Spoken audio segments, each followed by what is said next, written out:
यक्षिणी express. ये कहानी शुरू होती है एक छोटे से शहर भीलपुर से, जहां सीमा अपने परिवार वालों के साथ रहती थी। बचपन से ही उसे भूतों की कहानियां बहुत आकर्षित करती थी। हमेशा से ही वो अपने दोस्तों को भूतों की कहानियां सुनाया करती थी। एक बार वो अपनी बचपन की सहेली से मिलने उसके घर जाती है। हाय प्रिया, कैसी है? अरे कितने दिन हो गए हम कहीं नहीं गए, चल ना कहीं घूम कर आते हैं।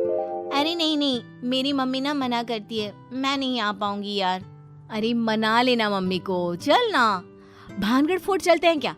जानती है वो फोर्ट हॉन्टेड है, कितना मजा आएगा, चलना यार। ये कहकर सीमा प्रिया को बाहर ले जाने के लिए उसका हाथ पकड़कर खींचती है कि झटके के कारण प्रिया का हाथ एक बांस पर लगता है और वो टूट जाता है। प्रिया के हाथों से खून रिसता हुआ जमीन पर टप टप कर गिरने लगता है। ओ गॉड, ये कैसे लग गया? सॉरी यार। ये तो अपशगुन है, मुझे नहीं लगता कि हमें जाना चाहिए। ओफो, पागल है क्या तू? ये किसी अनहोनी के होने का संकेत है सीमा, मैं नहीं जाऊंगी वहां, कहीं और चलते हैं ना यार। प्रिया और सीमा 2 दिन के बाद की ही ट्रिप बनाते हैं और कुल्लू जाने के लिए निकल पड़ते हैं। पक्का आज तेरे कारण ट्रेन मिस हो जाएगी, कितने लेट हो गए हम। तभी वहां एक कैब आकर रुकती है जिसे एक औरत चला रही होती है।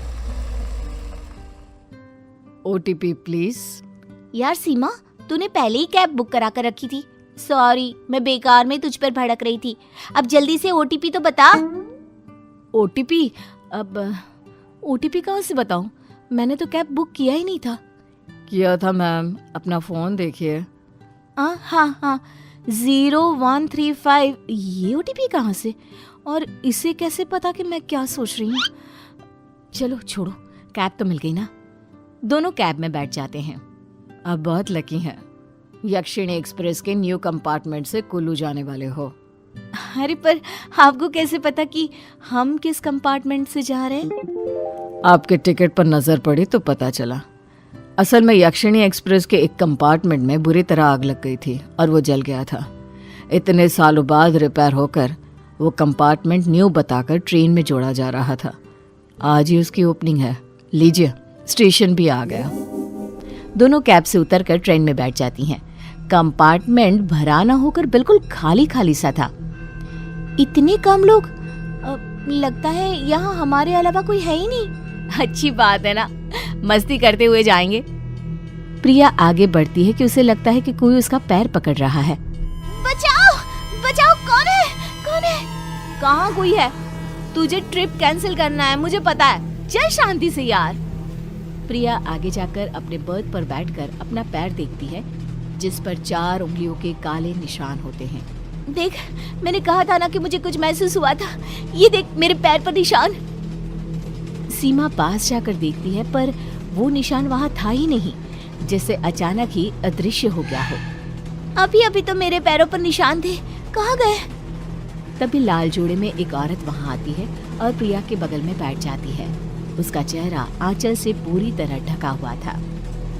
निशान ढूंढ रही हो ना? यही था, मैंने देखा है, महसूस किया है। उन जले हुए हाथों की जकड़न को बहुत चुभता है वो।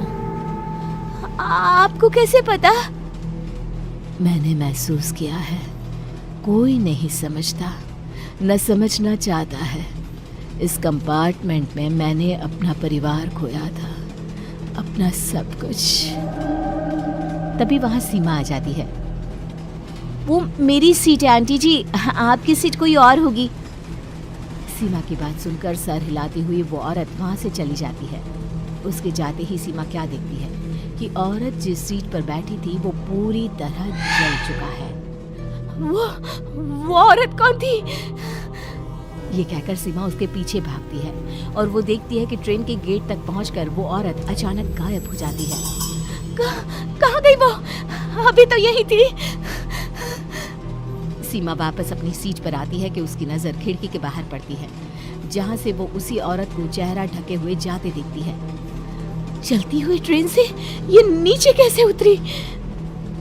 इन सब में रात हो जाती है और कंपार्टमेंट की लाइट्स ऑफ कर सब सोने लग जाते हैं। सीमा उस नज़ारे को आंखों में लिए सो जाती है। रात को 3 बजे भागा दौड़ी की आवाज़ सुनकर दोनों की आंखें खुल जाती है। इमरजेंसी विंडो से कुछ लोग अंदर आ रहे थे। काले कपड़ों में मानो डकैत से लग रहे थे। खुद को बचाओ, भागो यहाँ से। छोड़ दो, हमें छोड़ दो। दरवाजा बंद करो, कोई बाहर जा न सके। बंद करो दरवाजा।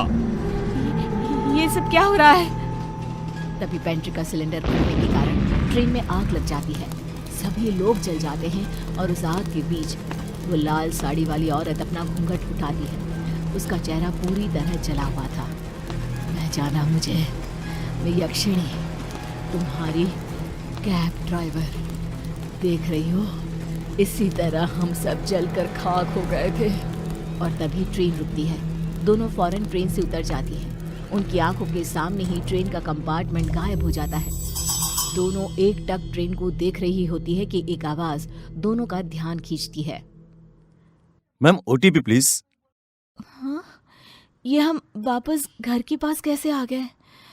ओह गॉड, अब और ट्रिप नहीं, बिल्कुल नहीं।